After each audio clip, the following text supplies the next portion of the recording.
के न्यूज, खबरों का सारथी।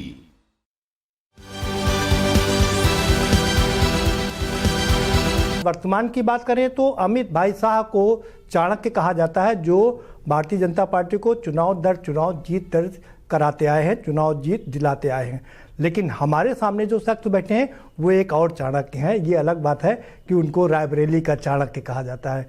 हमारे साथ राज्य मंत्री स्वतंत्र प्रभार दिनेश प्रताप सिंह जी हैं, कृषि विपणन, कृषि व्यापार और कृषि निर्यात और के मंत्री हैं। बहुत स्वागत है आपका। क्या मैं गलत कह रहा हूँ? नहीं, आप बिल्कुल ठीक कह रहे हैं। चाणक्य विषय जरूर आपने कह दिया, लेकिन परिश्रम और विनम्रता के साथ राजनीति में सेवा निसंदेह किसी को भी सफलता दिलाती है।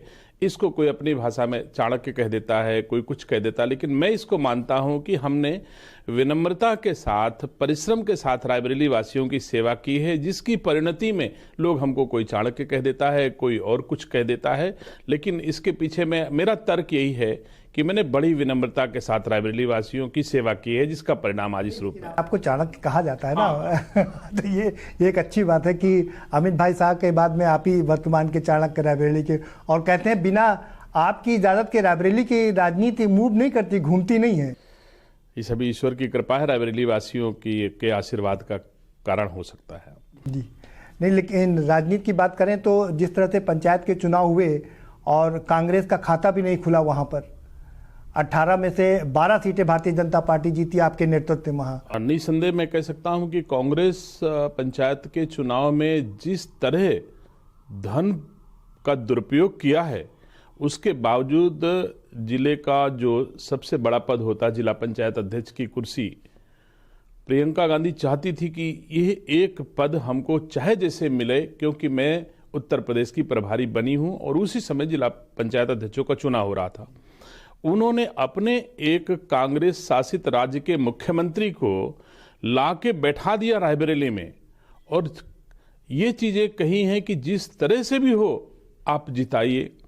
स्वयं मॉनिटर करती रही, समाजवादी पार्टी से अलायंस किया, बहुजन समाज पार्टी से अलायंस किया, लेकिन फिर भी परिणाम था ढाक के 3 पात। 52 में से 32 जिला पंचायत सदस्यों ने भारतीय जनता पार्टी को चुना और 20 जिला पंचायत सदस्यों में 2 इनवैलिड हो गए थे और 18 वोट कांग्रेस सपा के ज्वाइंट प्रत्याशी को मिला था, और भारतीय जनता पार्टी के प्रत्याशी को 32 वोट पा करके पहली बार जिले की जिला पंचायत पर भारतीय जनता पार्टी का परचम लहराया। जी, जो कांग्रेस का गढ़ कहा जाता है, जो सदियों से गढ़ रहा है कांग्रेस का, वहां कांग्रेस को मात देना एक कम बड़ी बात नहीं थी। कैसे किया आपने ये? मैंने पहले ही आपसे कहा कि परिश्रम का कोई शॉर्टकट नहीं है और विनम्रता का कोई विकल्प नहीं हो सकता। मैं बार बार दोहराता हूं कि मैं बड़ी विनम्रता के साथ और बड़ी परिश्रम के साथ, अगर एक दिन में 150 निमंत्रण कार्ड मुझे रायबरेली के लोगों के घरों से आते हैं, तो हम 150 निमंत्रण अटेंड करते हैं, सब परिवार भर मिल करके। सुख दुख में शामिल होना, लोगों के साथ खड़े होना। ईश्वर न करे कोई जनहानि होती है, कोई बुजुर्ग भी खत्म होता है, तो मैं अथवा मेरे परिवार का सदस्य उसके साथ गंगा के किनारे पर उसके दुख में भी खड़े होते हैं। तो आदमी इस चीज को ज्यादा महत्व देता है कि हम कितना उसके साथ सुख दुख में जुड़े हुए हैं, जिसके कारण रायबरेली के लोगों ने मुझे सम्मान दिया। मैं आभारी हूं अपने रायबरेली वासियों का, जिनके आशीर्वाद से आज मैं इस मुकाम तक पहुंचा हूं। और भारतीय जनता पार्टी और देश की यशस्वी गृह मंत्री आदरणीय अमित शाह जी ने रायबरेली में एक अच्छी मीटिंग की और उसमें मुझे पार्टी की सदस्यता दिलाई। मैं उनका भी आभार प्रकट करता हूं कि उनके आशीर्वाद की बदौलत ही हमको आज ये मुकाम हासिल हुआ है। उनके आशीर्वाद से मैं उत्तर भारतीय जनता पार्टी की सेवा करने में सफल हो पा रहा हूं। तो निसंदेह भारतीय जनता पार्टी और रायबरेली वासियों का आशीर्वाद ही है हमको, जो आज रायबरेली के लोगों की सेवा का अवसर मुझे मिल रहा है। लेकिन लंबे समय तक आपने राजनीति किया और कांग्रेस की राजनीति किया। जनता आखिर जानना चाहती है कि वो कौन सा कारण था जो आपको कांग्रेस का हाथ छोड़ना पड़ा? देखिए, कांग्रेस का एक स्वभाव है जो मैंने कांग्रेस में रह करके जाना है। कांग्रेस में लोगों को मारने की प्रथा, और खास तौर से रायबरेली में उनको हमको पानी पिलाते भी उनको भय लगता था कि ये ताकतवर होता जा रहा है। कुछ भी जरा सा भी कोई बात होती तो उन्हें लगता है ये बढ़ता जा रहा है। इतना डर डर के वो हमारे साथ खड़े होते थे और मैं कांग्रेस के लिए मर मिटता था। आप स्वयं गवाह हो, चाहे बहुजन समाज पार्टी की सरकार रही हो उत्तर प्रदेश में, तो भी पूरे उत्तर प्रदेश में कांग्रेस का एक ही एमएलसी जीता जिसका नाम दिनेश सिंह है। समाजवादी पार्टी की सरकार थी उत्तर प्रदेश में, तो भी सरकार के खिलाफ एक ही प्रत्याशी कांग्रेस का जीता जिसका नाम दिनेश सिंह है। मैं कांग्रेस का सम्मान बढ़ाने के लिए मर मिटने वाला कार्यकर्ता था कांग्रेस का, लेकिन कांग्रेस हमेशा ही मेरे पर कतरने, मुझे कमजोर करने की नीयत रखती थी। तो कोई भी आदमी अपने बचाव में एक बात जरूर सोचेगा कि बेहतर है अगर ये मारने पर ही आमादा है तो हम बाहर चले जाएं। तो मैंने अपने को सेफ करने के लिए भी बाहर, और ये भी सही है कि जब मैंने तुलना की भाजपा में आने के बाद ही मैं कह सकता हूं कि मुझे भारतीय जनता पार्टी की आइडियोलॉजी इतनी पसंद आई है, निसंदेह मेरे अनुकूल है, मेरे जीवन के अनुकूल है, मेरे संस्कारों के अनुकूल थी। तो इसके कारण मुझे कांग्रेस छोड़ करके आना पड़ा। लेकिन कांग्रेस का आरोप है कि उन्होंने आपको इतना बढ़ाया और दो बार एमएलसी बनवाया, 2010 से जो आपको एमएलसी बनाया, उसके बावजूद आपने कांग्रेस का साथ छोड़ दिया। आप कह सकते हैं कि अगर कांग्रेस ने एमएलसी दिनेश सिंह को बनाया था तो दिनेश सिंह के न रहने के बाद कांग्रेस ने एमएलसी क्यों नहीं बना लिया? दिनेश सिंह के न रहने के बाद कांग्रेस ने जिला पंचायत अध्यक्ष क्यों नहीं बना लिया? दिनेश सिंह के न रहने के बाद कांग्रेस ने विधायक क्यों नहीं बना लिए? दिनेश सिंह के न रहने के बाद रायबरेली में ब्लॉक प्रमुख एक भी कांग्रेस ने क्यों नहीं बना लिए? तो ये कहना कि कांग्रेस ने मुझे बना दिया, मैं बार बार आभारी हूं अपने रायबरेली वासियों का जिनकी बदौलत मैं यहां तक पहुंचा हूं, लेकिन उसमें कांग्रेस का रोल नहीं है। अगर कांग्रेस को ताकत पहुंची है तो हमने रायबरेली वासियों से हाथ जोड़ करके कांग्रेस को ताकतवर बनाया था। और अगर कांग्रेस ताकतवर थी, मैं कहता हूं मैं तो कांग्रेस से सीधे लड़ा हूं। सोनिया गांधी हमारे सामने लोकसभा की प्रत्याशी थी मैं उसी पर आ रहा था कि और 3 दलों का समर्थन उनको था, कांग्रेस का, समाजवादी पार्टी, बहुजन समाज पार्टी और अपना दल कृष्णा पटेल गुट, 4 दलों का झंडा लगा करके प्रियंका गांधी वोट मांगती थी सोनिया गांधी के लिए। उसके बावजूद मुझे 4.25 लाख वोट लगभग मिला। और अगर मैं 2014 और 2009 के चुनाव में बसपा के मिले वोट में केवल हम 2019 के वोट निकाल देते हैं जितने बसपा को ही मिले, तो भी सोनिया गांधी हार जाती हैं। तो सोनिया गांधी हमसे कहां जीती हैं? समाजवादी पार्टी, बहुजन समाज पार्टी, किसी भी दल का, एक दल का वोट कांग्रेस के वोट से अलग कर दीजिए तो सोनिया गांधी हार जाती। कांग्रेस से तो भारतीय जनता पार्टी जीती है। नहीं, लेकिन सवाल ये है ना कि राजनीति में अक्सर कहा जाता है कि एक खिड़की खोल करके रखी जाती है। आपने तो सारे दरवाजे बंद कर दिए। आप सोनिया गांधी के खिलाफ चुनाव लड़े। नहीं, आखिर मैं रायबरेली ने अपेक्षा की, रायबरेली के लोगों की सोच थी कि दिनेश सिंह इस रायबरेली को आगे ले जाने में सक्षम है। मेरे अंदर लोगों ने वो गुण देखा, नहीं तो 4.25 लाख वोट मिलना एक सामान्य बात नहीं है। और मैं इसके लिए रायबरेली वासियों को धन्यवाद देना चाहता हूं। भारतीय जनता पार्टी का मुझे सहयोग था पूरी तरह से, और मैं समझता हूं कि अगर वो दिन फिर भविष्य में कभी आएगा तो महसूस होगा कि दिनेश सिंह कांग्रेस की बदौलत थे या कांग्रेस दिनेश सिंह की बदौलत थी। सवाल यह है कि आखिर आपने कहा कि आपके पर कतरना चाह रही थी कांग्रेस, आपका कद छोटा करना चाह रही थी, जिसकी वजह से आपको घुटन महसूस हो रही, आपने छोड़ दिया। लेकिन आखिर असली वजह क्या है? क्योंकि इतनी घुटन कैसे कि आपको पूरी कांग्रेस से नफरत हो गई? आप राहुल के खिलाफ भी बोलते हैं, आप प्रियंका के खिलाफ भी बोलते हैं, और सोनिया गांधी के खिलाफ आपने चुनाव लड़ा। एक भी बयान बता दिया जाए जो मैंने राहुल के खिलाफ बोला हो, प्रियंका गांधी के खिलाफ बोला हो, सोनिया गांधी के खिलाफ बोला हो, और जिसे समाज न बोलता हो, मैंने तो वही बोला होगा जो समाज कह रहा होगा कि उनका आचरण व्यवहार हमारी भारतीय संस्कार संस्कृति के अनुरूप नहीं है। यही तो मैंने कहा है, और ये हर समाज का व्यक्ति कहता है, और मैं भी वही कहता हूं। मैंने इन तीनों के खिलाफ ऐसा कोई शब्द नहीं कहा है, ऐसा कोई वाक्य नहीं कहा जो समाज नहीं कहता है। समाज कहता है, मैं भी कहता हूं। आपने कहा राहुल गांधी ने यात्रा शुरू किया, आपने कहा कि उनको यात्रा शुरू करनी चाहिए थी इस्लामाबाद से। यहाँ तो ऑलरेडी देश कभी टूटा ही नहीं था, तो जोड़ने की क्या बात कर रहे हैं? निसंदेह क्या ये असत्य मैं कह रहा हूं? आप स्वयं अपने दिल पर हाथ रख के पूछिए कि क्या हिंदुस्तान आज की तारीख में देश के यशस्वी प्रधानमंत्री जी के नेतृत्व में एक नहीं है, क्या मजबूत नहीं है? और वो लगातार ये एक भारत श्रेष्ठ भारत की कल्पना के साथ वो काम भी कर रहे हैं। और कहीं से भारत में किसी भी नागरिक को न तो असुरक्षा की भावना लग रही है, ना ही टूटन की कोई भावना लग रही है, फिर भी भारत जोड़ो का नारा दिया जाना। तो मैं कहता हूं कि अगर आप भारत जोड़ना चाहते हो, कुछ जोड़ना चाहते हो, तो आपको जोड़ने की जिम्मेदारी देशवासियों ने अमेठी में दी थी। आप अमेठी जोड़ लेते। आपको जोड़ने की जिम्मेदारी रायबरेली की दी गई थी, रायबरेली जोड़ लेते। आपकी पार्टी ने आपको कांग्रेस जोड़ने की जिम्मेदारी थी, कांग्रेस को आप जोड़ लेते। जहां जोड़ने की जिम्मेदारी दी थी उसको तो आप जोड़ नहीं पाए, और जोड़ने के लिए आप भारत निकलने हो। तो मैं नहीं समझता कि जो आदमी अमेठी नहीं जोड़ सकता, रायबरेली नहीं जोड़ सकता, अपनी कांग्रेस को नहीं जोड़ सकता, अपने परिवार को नहीं जोड़ सकता है, क्या ये सही नहीं है कि उनके परिवार में भी देवरानी जेठानी अलग अलग रह रही हैं? क्या परिवार एक है उनका?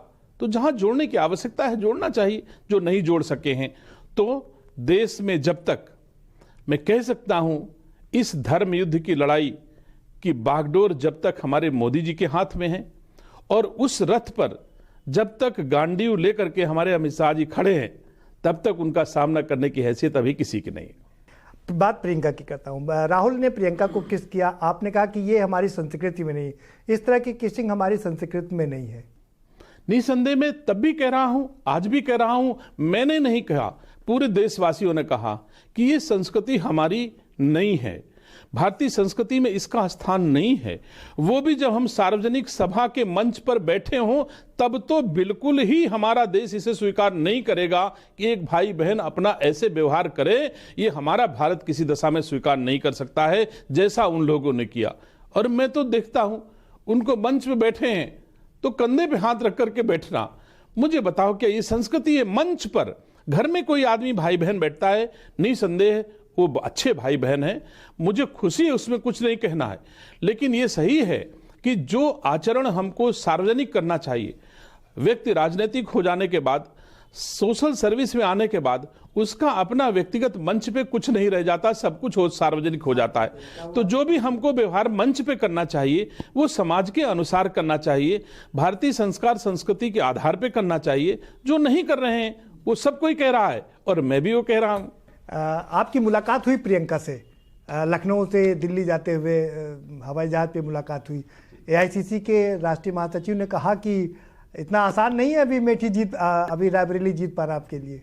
क्या वार्तालाप थी वहां पर? क्या यही था या कुछ और भी था? नहीं, वो विषय तो कोई इतना नहीं, और मैंने वो तो सार्वजनिक कर दिया, क्योंकि मैं बार बार कहता हूं कि मेरे पास अब कुछ अपना नहीं है, जो कुछ है वो समाज का है, वो सार्वजनिक है, इसलिए मैंने वो विषय भी कह दिया। मैं सफर कर रहा था और एक बीमार आदमी मेरे बगल में आके बैठ गया, और उसको 3 लोगों के आपस में बैठने में असुविधा हो रही थी, तो गेट बंद होने वाला आया, उस बगल की कुर्सियां खाली थी, तो मैं बगल की कुर्सी पे चला गया और उससे कहा, चाचा आप पूरा आराम से बैठ जाओ। उसके कमर में बेल्ट लगी हुई थी, काफी बीमार था। मैं बगल में चला गया और उस दिन मेरा जन्मदिन था।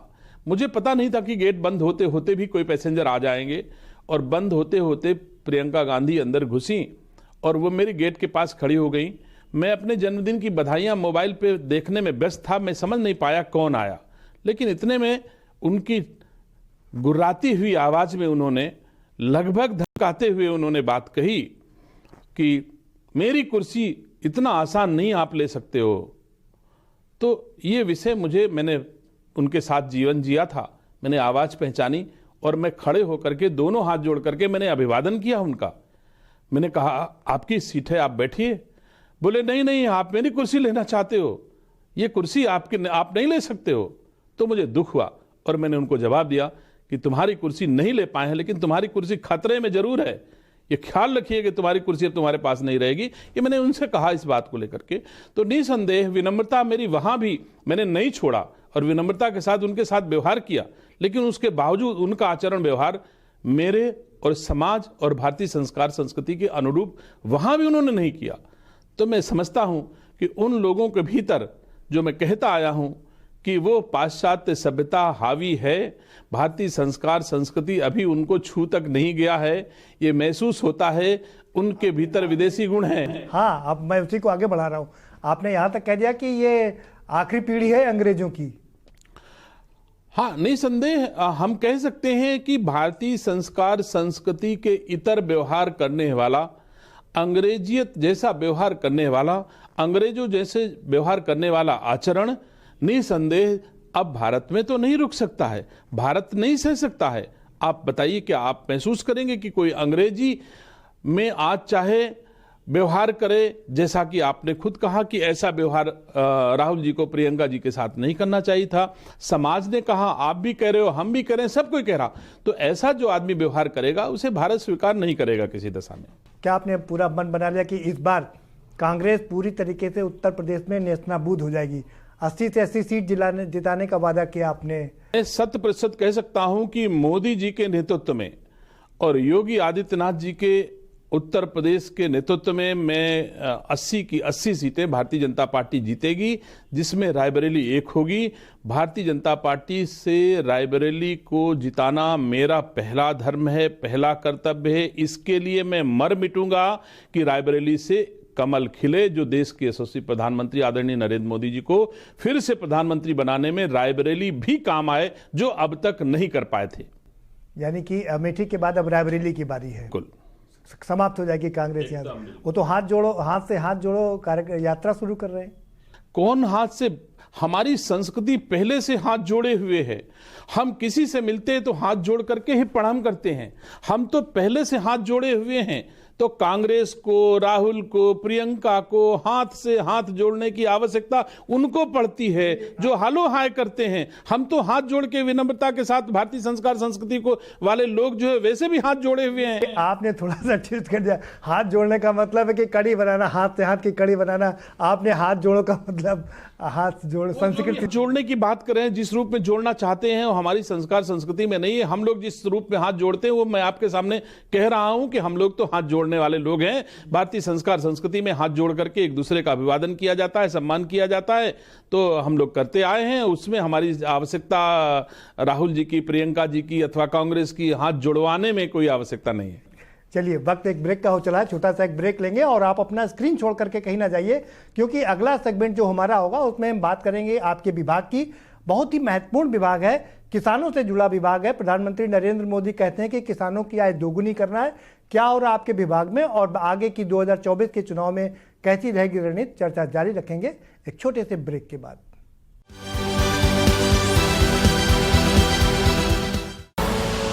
आप देख रहे हैं के न्यूज, खबरों का सारथी।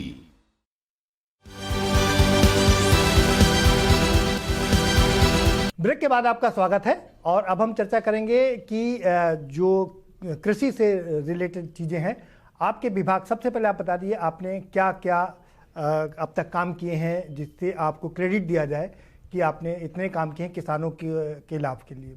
देखिए, हमारे देश के यशस्वी प्रधानमंत्री जी और उत्तर प्रदेश के यशस्वी मुख्यमंत्री जी दोनों का कहना है कुछ नया करिए, कुछ अधिक करिए, कुछ और तेज चलिए, जिसके क्रम में हमने अपने उत्तर प्रदेश के प्रत्येक न्याय पंचायत वार एक एक किसान गोष्ठी की पूरे उत्तर प्रदेश की हर न्याय पंचायतों में। जैसे उत्तर प्रदेश के यशस्वी मुख्यमंत्री आदरणीय योगी आदित्यनाथ जी ने हम लोगों को 100 दिन का लक्ष्य दिया था, वैसे मैंने अपने उद्यान विभाग को 100 दिन का लक्ष्य दिया था कि 100 दिन के भीतर उत्तर प्रदेश की सब न्याय पंचायत में किसान गोष्ठी होनी चाहिए, जिसमें हम उद्यान विभाग से किसानों को कैसे लाभ दे सकते हैं, कैसे हम तकनीकी ज्ञान दे सकते हैं, कैसे हम वैज्ञानिक पद्धति आपको सिखा सकते हैं जिससे आपकी आय दुगनी हो सकती है। इसके क्रम में हमको काफी सफलता मिली और उत्तर प्रदेश का उद्यान विभाग का एक एक अधिकारी कर्मचारी सब न्याय पंचायत वार जा करके और किसानों के साथ गोष्ठी कर करके अपने विभाग की योजनाओं को बता करके और उन तक पहुंचा दिया, जिसके क्रम में आज किसान काफी आकर्षित है और उद्यान विभाग की योजनाओं को सफलता के साथ अमल करने में जुटा हुआ है और किसानों की आय बढ़ रही है। इसके अतिरिक्त मेरे द्वारा लगभग सभी उत्तर प्रदेश के ब्लॉकों में एक मॉडल गांव की स्थापना की गई, जिसमें उद्यान विभाग की सारी योजनाओं को एक साथ संचालित किया गया। प्रायः किसान जब अपने पड़ोसी किसान के खेत में अच्छी फसल देखता है तो उसे आसानी से अडॉप्ट कर लेता है। तो मैंने इस नियत से एक एक गांव, एक मॉडल विलेज के रूप में डेवलप कर रहा हूं, जो अगले 6 महीने में लगभग डेवलप हो जाएंगे और फिर इसके रूप में पूरे उत्तर प्रदेश में हम उस मॉडल गांव में एक एक ब्लॉक के लोगों को आमंत्रित करके अपनी योजनाओं को दिखाएंगे कि इनके यहाँ देखिए स्ट्रॉबेरी की खेती हो रही, ये ड्रैगन फ्रूट की खेती हो रही है, इस तरह से फल फूल सब्जी और औषधीय फसलों की खेती हम करा रहे हैं, आप भी करिए। प्रधानमंत्री जी के संकल्प को बढ़ाइए कि आपकी आय दोगुनी हो। तो मैं उस ओर प्रयास कर रहा हूं। को लगता है कि किसानों की आय दोगुनी हो गई है? निसंदेह मैं कह सकता हूं दुगनी नहीं है। मैं आपसे पूछना चाहता हूं, अगर हम पारंपरिक खेती करते हैं, धान गेहूं बोते हैं, तो 1 एकड़ में 40,000 का धान और 40,000 का गेहूं 1 साल में होता है। और आज उत्तर प्रदेश का किसान 1 एकड़ में 22 लाख रुपए की स्ट्रॉबेरी काट रहा है। आप मुझे बताइए कितने गुना आदमी सफल हो रहा है अपनी खेती को मल्टीपल करने में। तो मैं समझ सकता हूं कि देश के यशस्वी प्रधानमंत्री जी का बेशुमार असर होता है लोगों में। अगर उन्होंने झाड़ू उठाया तो पूरा देश में आप परिवर्तन देख रहे हैं कि किस रूप में सफाई हुई, स्वच्छता हुई। वैसे ही अगर देश के यशस्वी प्रधानमंत्री जी ने किसानों की आय बढ़ाने की ओर ध्यान दिया तो किसानों ने आय भी बढ़ाई। मैं बड़े गर्व के साथ कह सकता हूं कि एक किसान 2 गुना 4 गुना ये सब किसान नहीं कर पा रहे हैं, लेकिन हमारा प्रयास है कि सब किसान की आय 2 गुना हो। इसके लिए उद्यान विभाग लगातार प्रयास कर रहा है। लेकिन सवाल ये कि अगर किसानों की आय दोगुनी हो गई, किसान संपन्न है, किसान खुशहाल है, तो बीच बीच में किसान आंदोलन क्यों होते रहते हैं? नहीं, किसान आंदोलन तो आज तक कोई हुए नहीं। उत्तर प्रदेश में एक किसान आंदोलन हुआ जिसको मैं आज भी कह रहा हूं। हमारे देश के यशस्वी प्रधानमंत्री जी ने कहा है कि हम किसानों के हित में 3 कृषि कानून लाए थे और राष्ट्र हित में ये वापस ले रहे हैं। किसानों का हित उसमें था और वो आंदोलन प्रायोजित था, वो आंदोलन किसानों के द्वारा किया हुआ नहीं था। अगर वो आंदोलन किसानों के द्वारा किया गया होता तो उसके बाद चुनाव हुए हैं। चुनाव का परिणाम उन स्थानों पर जहां पर किसान आंदोलन हुए हैं भारतीय जनता पार्टी के अनुकूल था, वहां पर कोई विरोध नहीं था। अगर किसान सरकार के खिलाफ होता तो भारतीय जनता पार्टी को वहां पर बहुमत न मिलता, लेकिन वहां के किसानों ने बढ़ चढ़ के भारतीय जनता पार्टी को वोट दिया। इससे सिद्ध हो गया कि किसान आंदोलन प्रायोजित था, राजनीतिक दलों के द्वारा स्पॉन्सर्ड था, वो किसी सत्ता के खिलाफ नहीं था, भाजपा के खिलाफ नहीं था। एमएसपी की मांग पर अड़े हुए हैं किसान, एक बार फिर से तैयारी कर रहे हैं आंदोलन करने की। ये मैं आपसे फिर कह रहा हूं कि राजनीतिक दलों को महसूस होने लगा है कि चुनाव करीब हैं लोकसभा के, हमको अब कौन सा और रास्ता अडॉप्ट करना चाहिए। तो लोग लग करके ऐसे ही प्रायोजित कार्यक्रम चलाएंगे और ये चलते रहेंगे। लेकिन भारतीय जनता पार्टी का कार्यकर्ता मजबूती के साथ खड़ा है और किसी भी दशा में कोई हानि भारतीय जनता पार्टी को होने नहीं होने वाली है। और किसानों के हित में राज्य सरकार और भारत की सरकार लगातार काम कर रही है। किसानों के उत्पाद आज की तारीख में देश नहीं दुनिया की मार्केट में जा रहे हैं। हम एक्सपोर्ट भी कर रहे हैं, छोटी छोटी चीजें।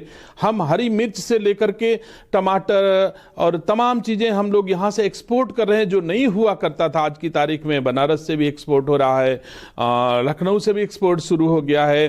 तो लगातार हम किसानों की आय बढ़ रही है, हमारे यहाँ उत्पादन सरप्लस हो रहा है, उपयोग से ज्यादा हो रहा है, तभी तो विदेशों को जा रहा है। तो किसान तो खुश है, कहीं किसान को कोई असुविधा नहीं है।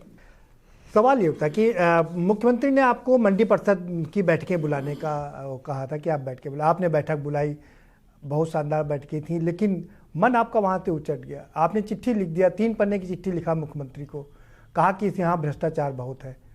आपने बहुत जनता की बात उठाई। बहुत कम लोग ऐसा कर पाते हैं कि जनता की आवाज़ उठाने के लिए करेज कर पाते हैं, पार्टी के अंदर ये बात उठा पाते हैं। नहीं, ये उठा पाने का विषय नहीं है। मुख्यमंत्री जी हमारे अल्टीमेट बॉस हैं। अगर मुझे विभाग में अथवा व्यक्तिगत रूप से भी कोई असुविधा होती है तो मुझे अपने मुख्यमंत्री जी को बताना, उनके संज्ञान में लाना मेरा धर्म होता है और मैंने उस धर्म का अनुपालन किया। और मैंने नहीं कहा कि मंडी परिषद में भ्रष्टाचार है। मंडी परिषद में अनियमितताएं थी, लापरवाही अधिकारी द्वारा किया जा रहा था।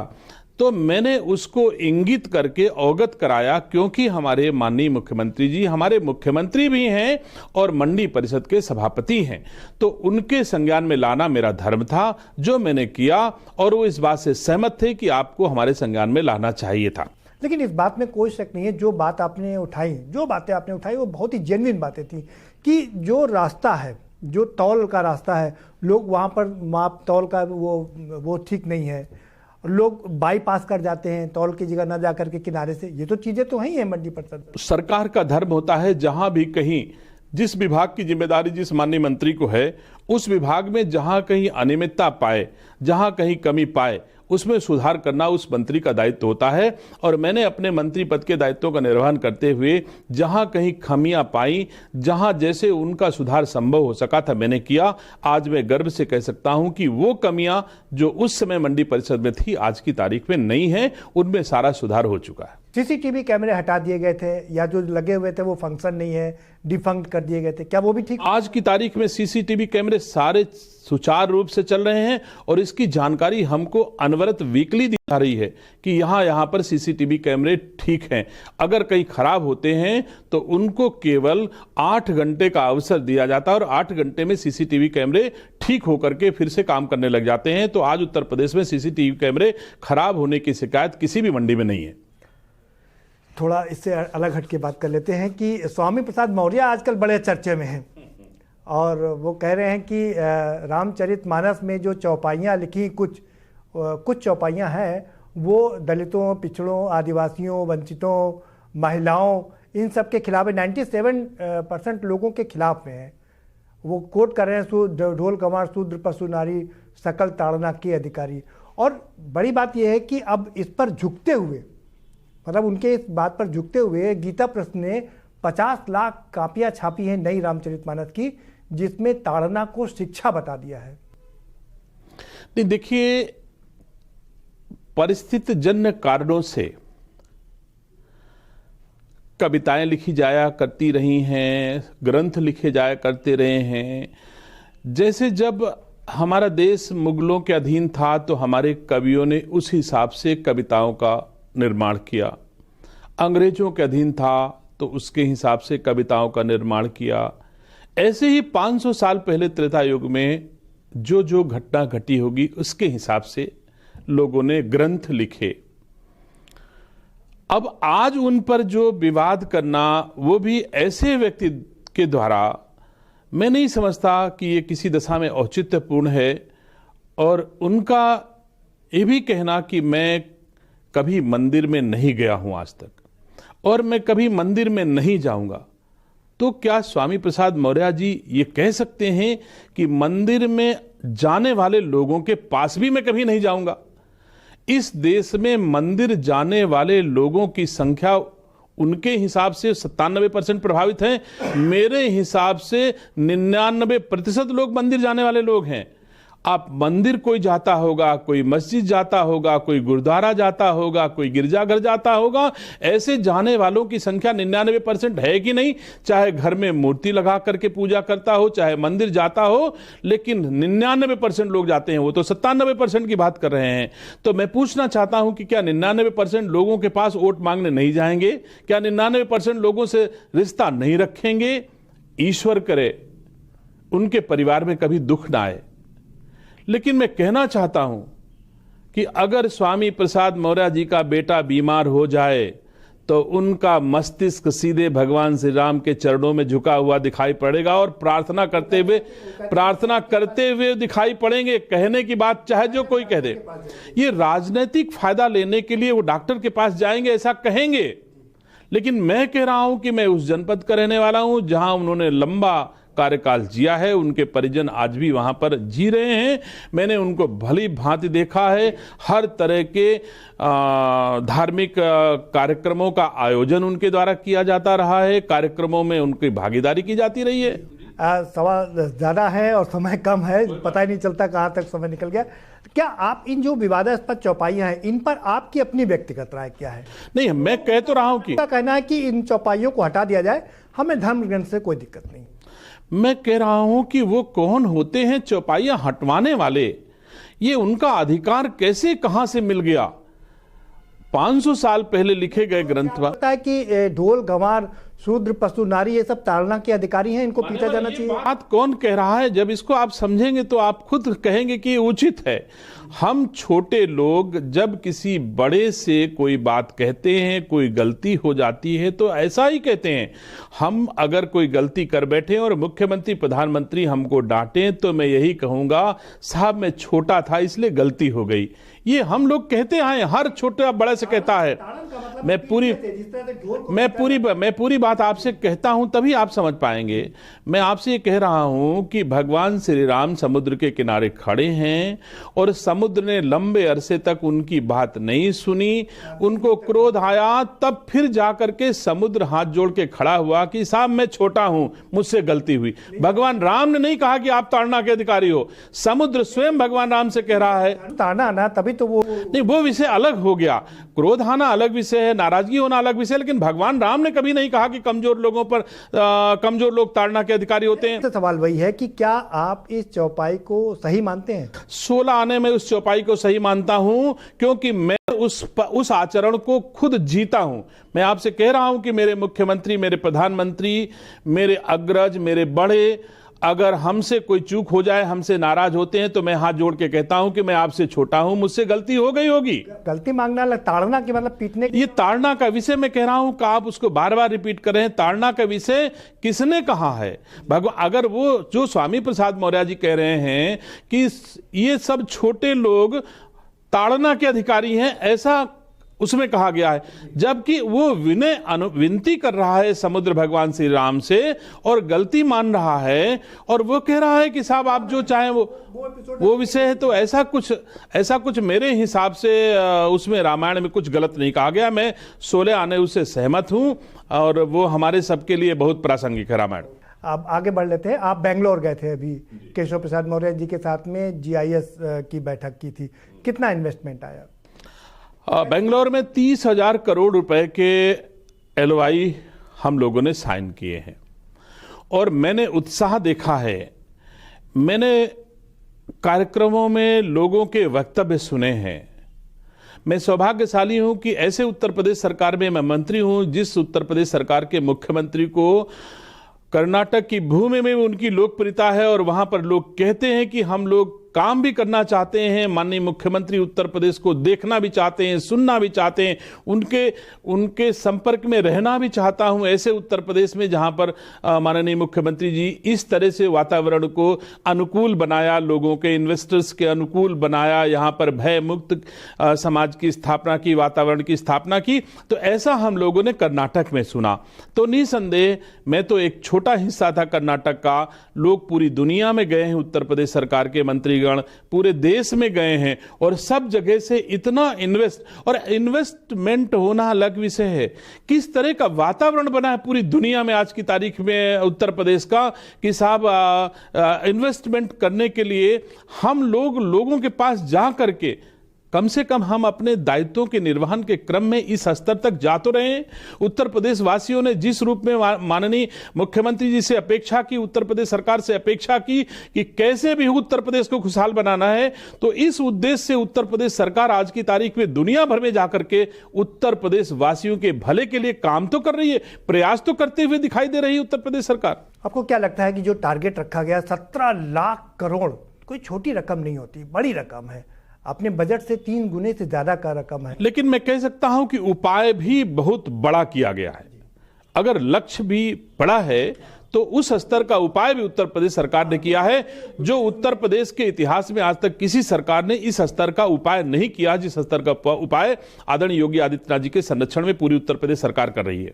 आपको क्या लगता है कि ये लक्ष्य प्राप्त हो पाएगा? मैं उम्मीद करता हूं कि लक्ष्य प्राप्त करेंगे हम लोग। बात कर लेते हैं, आपके विभाग में कितना इन्वेस्टमेंट की बात चल रही, कितना इन्वेस्टमेंट है? हमारे विभाग में मैं एग्जैक्ट तो नहीं बता सकता, क्योंकि एक जगह मैं गया था, बाकी जगह सारे लोग गए हैं, तो सारे डाटा मेरे पास उपलब्ध नहीं है। लेकिन ये सच्चाई है कि MSME सेक्टर में, छोटे उद्योग लगाने के सेक्टर में, खाद्य प्रसंस्करण के क्षेत्र में लोगों का रुझान बहुत था। लोग चाहते थे यहाँ पर कि हम, और हमारी भी कोशिश थी कि अगर जैसे हमारे फल, औषधीय फसलें, इनको प्रसंस्कृत करके और इनको वैल्यू एडिट करके हम अगर मार्केट में ले जाएंगे तो किसानों की आय बढ़ जाएगी। जैसे हम एक कच्ची हल्दी उत्पाद किया और मैंने बाजार में बेच दिया तो हमको 1 रुपए का उत्पाद 1 रुपए कीमत मिली, और वही हल्दी अगर हम यूनिट लगा करके प्रसंस्कृत करके पाउडर फॉर्म में उसको अच्छी सी पैकिंग करके मार्केट बेचते हैं तो हमको 4 रुपए वैल्यू देती है। तो हम निसंदेह इस ओर अपने इन्वेस्टर्स के बीच में बात कही है कि अधिक से अधिक हमारी खाद्य से रिलेटेड प्रसंस्करण की इकाइयां लगा करके और हमारे उत्पादन को बढ़ाने का भी काम करेंगे और निसंदेह किसानों की वैल्यू भी बढ़ेगी। जीआईएस की मीटिंग होने वाली है, फरवरी में मीटिंग है, बहुत बड़ी मीटिंग है। इसमें कोई शक नहीं कि एक परसेप्शन बन रहा है। खुद प्रधानमंत्री इसको इनॉग्रेट करेंगे, देश की राष्ट्रपति इसका समापन करेंगी। बड़ा है कि आपको लगता है कि ये वाकई एक लैंडमार्क काम होगा प्रदेश का? अब तक आदरणीय योगी आदित्यनाथ जी के नेतृत्व में जितने काम हुए हैं वो लैंडमार्क ही हैं। मैं आपसे पूछना चाहता हूं कितने वर्षों बाद उत्तर प्रदेश में दोबारा पूर्ण बहुमत की सरकार बनी है? एक सरकार होने के बाद दोबारा, क्या ये आपको लैंडमार्क नहीं है? उत्तर प्रदेश सरकार ने जो काम किए हैं बड़े बड़े काम किए हैं और ये बड़ा काम भी सफलता के साथ उत्तर प्रदेश सरकार पूरा करेगी, ऐसा मैं उम्मीद करता हूं। ईश्वर से प्रार्थना करता हूं कि हमारे उत्तर प्रदेश के यशस्वी मुख्यमंत्री जी को भगवान शक्ति दे कि ऐसे ही और काम हम सबके साथ मिलकर के करते रहें। समय समाप्त हो रहा है, चलते चलते 1-2 सवाल राजनीति के भी कर लेते हैं। 2024 का चुनाव एकदम बढ़िया शानदार है और आप लोग कह रहे हैं कि 80 में 80 सीटें जीतेगी, सारी पार्टियां नेस्तनाबूद हो जाएंगी। कैसे करेंगे ये? कुछ नहीं करना। मेरे पास भगवान की कृपा से एक जादू है जिसका नाम नरेंद्र मोदी है, जनता के ऊपर छाया हुआ है। कोई उपाय की जरूरत नहीं, मोदी जी का नाम लीजिए और भारतीय जनता पार्टी की जीत सुनिश्चित करिए। मोदी जी करें, इतनी डिपेंडेंसी ठीक नहीं है। आप लोग जाइए और बात करिए लोगों से। नहीं, हम लोग कर भी कर रहे हैं, ऐसा नहीं है। आप स्वतः कह रहे हैं कि उत्तर प्रदेश सरकार में ऐसी इन्वेस्टर समिट इससे पहले कभी आयोजित नहीं की गई, तो हम कर्म करने में किसी दशा में पीछे नहीं है। लेकिन ये हम जरूर कह सकते हैं कि जो भरोसा मोदी जी के ऊपर इस देशवासियों ने किया है वो भी रिकॉर्ड है। इतिहास में आज तक किसी ने इस स्तर का भरोसा नहीं जीता है, तो मोदी जी हैं तो मुमकिन है, हम लोग ये मानते हैं और परिश्रम भी करेंगे। मंडल और कमंडल की राजनीति चल रही है इस समय। मंदिर सब बन रहे हैं, भगवान राम का मंदिर बन रहा है, बनारस में बाबा भोलेनाथ का मंदिर काफी भव्य हो गया है, तमाम जगह कालेश्वर मंदिर बन गया। लेकिन अब विपक्ष मंडल की राजनीति कर रहा है। आज स्वामी प्रसाद मौर्य का बयान है कि वो अखिलेश यादव ने कहा है जातीय जनगणना कराएंगे, उत्तर प्रदेश में आंदोलन करेंगे। बिहार में ऑलरेडी जातीय जनगणना हो रही है। देखिए, एक विषय तो जो आप स्वामी प्रसाद मौर्य जी का बार बार कह रहे हैं, आखिर ये स्वामी प्रसाद मौर्य जी भी तो यही चाहते हैं कि हमारा नाम लिया जाए बार बार, और हम लोग वही काम कर भी रहे हैं, ना चाहते हुए भी कर रहे हैं। आप सवाल कर रहे हैं और मैं उसका जवाब भी दे रहा हूं। जबकि वो डंप हो चुके थे, उनका नाम लेवा इस उत्तर प्रदेश में कोई नहीं बचा था, तो उन्होंने निगेटिव चर्चा छेड़ करके अपनी चर्चा शुरुआत करा दी और हम लोग उसके पीछे चल भी रहे हैं। मैं तो समझता हूं कि स्वामी प्रसाद मौर्य जी का ज्यादा इस पर चर्चा न की जाए। इन निगेटिव सब्जेक्टों पर उत्तर प्रदेश वासी नहीं चाहते हैं कि चर्चा हो। अखिलेश यादव कह रहे हैं कि जातीय जनगणना कराई जानी चाहिए उत्तर प्रदेश में, आप इसको कैसे देखते हो? मैं तो समझता हूं कि उत्तर प्रदेश में सब जातियां एक दूसरे के साथ मिलजुल करके जी रही हैं और इनके जीने का हक दिया जाए। जाति को जाति के बीच में लड़ाया ना जाए और ना ही बंटवारा किया जाए। हमारे सब जाति के लोग एक दूसरे के सुख दुख में शामिल होते हैं, एक दूसरे के साथ जीते हैं, एक दूसरे का समर्थन करते हैं, एक दूसरे का सहयोग करते हैं। लेकिन अखिलेश यादव जी जब कोई सकारात्मक इशू नहीं पा रहे हैं तो वो जाति से जाति को लड़ाने की राग अलाप रहे हैं, जो किसी दशा में उचित नहीं है। ऐसा उनको नहीं करना चाहिए। मानवता के साथ उनको जिस तरह से वो छेड़ रहे हैं, जहर बोने का प्रयास कर रहे हैं अपने राजनीतिक फायदे के लिए, एक अच्छे उत्तर प्रदेश में एक अच्छा वातावरण आज की तारीख में मोदी जी योगी जी के नेतृत्व में बना है। इसको अगर कुछ सहयोग नहीं कर सकते हैं तो बिगाड़े ना, ऐसी अपील मैं अखिलेश यादव जी से करना चाहता हूं। बहुत शुक्रिया के न्यूज से बात करने के लिए। आप देख रहे हैं के न्यूज, खबरों का सारथी।